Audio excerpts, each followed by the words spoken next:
सोलापुरात शरद पवारांना मराठा आंदोलकांनी दाखवले काळे झेंडे। बार्शीत भाषणावेळी मराठा आंदोलकांचा गोंधळ, तर अंगावर पेट्रोल ओतून आत्मदहनाचाही प्रयत्न। कुर्डुवाडीजवळ ताफाही अडवला।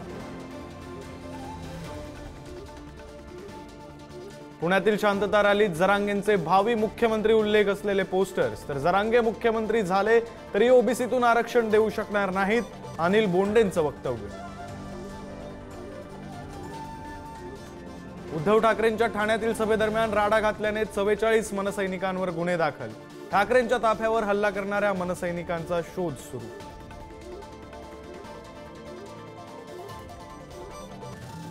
ठाण्यात राडा करणारे दिल्लीच्या अब्दालीचे कार्यकर्ते, नारळ फेकण्याची सुपारी मिळाली होती। संजय राऊतांचा हल्लाबोल, तर निवडणुकीआधी महाराष्ट्रात वातावरण बिघडवलं जात असल्याची ही टीका।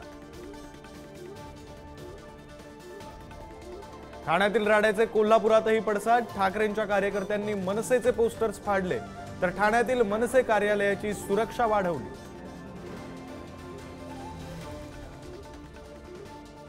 सुप्रिया सुळेंचा फोन आणि व्हॉट्सअॅप हॅक, सुळेंची एक्स पोस्ट करत माहिती, तर पोलिसात तक्रार देते, फोन मेसेज करू नका, सुळेंचं आवाहन।